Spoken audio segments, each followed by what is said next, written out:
ಇತ್ತಿತ್ತಲಾಗಿ ನಡೀತಿರೋಂಥ ಸದನ ನಡೀತಂಥ ಘಟನೆಗಳು ಮೊನ್ನೆ ನೀವು ನೋಡಿರ್ಬೋದು 2 ದಿವಸ.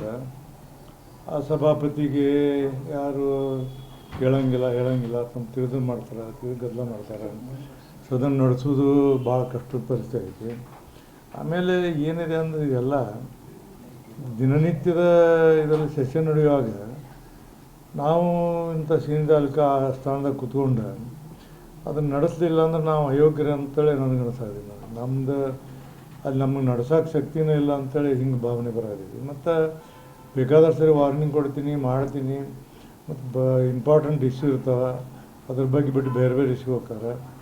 ಹೀಗಾಗಿ ಬಿಲ್ಗಳಿಗೆ ಅದನ್ನು ಕೇಳಿ, ಬಿಲ್ ಎಷ್ಟು ಇಂಪಾರ್ಟೆಂಟ್ ಬಿಲ್ ಇರ್ತಾವೆ, ಆ ಬಿಲ್ ಗದ್ದಲಾಗ ಪಾಸ್ ಮಾಡೋದು. ಈ ಕಡೆ ಸರ್ಕಾರದ ಒತ್ತಡ ಬಿಲ್ ಮಾಡಬೇಕು. ಈಗ ನೀವು ಬಜೆಟ್ ಬಿಲ್ ಐತಿ, ಬಜೆಟ್ ಬಿಲ್ ಮಾಡಲಿಕ್ಕೆ ನಾಳೆಲ್ಲ ಯಾರಿಗೂ ಪಗಾರ ಸಿಗೋದಿಲ್ಲ.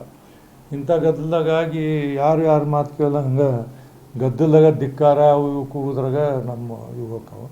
ಮತ್ತು ನಮ್ಮಲ್ಲಿ ಏನು ನಿಯಮ ಐತಂದ್ರೆ ವಿಧಾನ ಪರಿಷತ್ನಲ್ಲಿ ಪ್ಲೇ ಕಾರ್ಡ್ ತರಬಾರ್ದು, ಮತ್ತು ಧಿಕ್ಕಾರಕ್ಕೆ ಹೋಗಬಾರ್ದು, ಹೊರಗಿನ ವಸ್ತು ತರಬಾರ್ದು. ಎಲ್ಲ ತರ್ತಾರೆ, ಪ್ಲೇ ಕಾರ್ಡ್ ತರ್ತಾರೆ, ಅವರು ತರ್ತಾರೆ, ಇವರು ತರ್ತಾರೆ.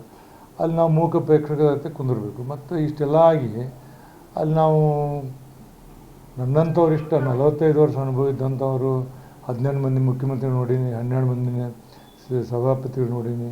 ನಾನು ಇಷ್ಟು ಸದನ ನಡ್ಸೋಕೆ ನನ್ನ ಕಡೆ ಯೋಗ್ಯತೆ ಇಲ್ಲ ಅಂದ್ರೆ ನಾನು ತಿಳ್ಕೊಂಡೆ. ಇನ್ನೊಬ್ಬರ ಮೇಲೆ ಬ್ಲೇಮ್ ಮಾಡೋದಿಲ್ಲ.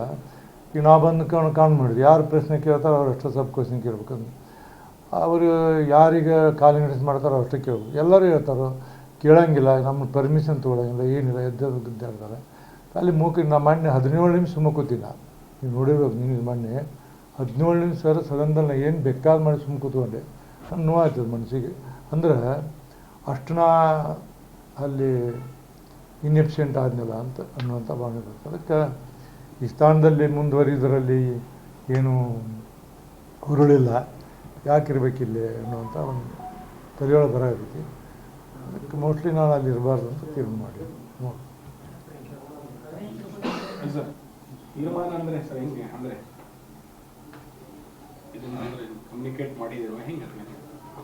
ಇನ್ನೂ ಯಾರಿಗೆ ಕಮ್ಯುನಿಕೇಟ್ ಮಾಡಿಲ್ಲ. ನನಗೆ ಹಂಗೆ ಅನ್ಸೋದು ಮಣ್ಣಿಂದ ನಾನು ನೋಡಿ 2 ದಿವಸದ ನೋಡಿ ಪದೇ ಆಕೈತಿ.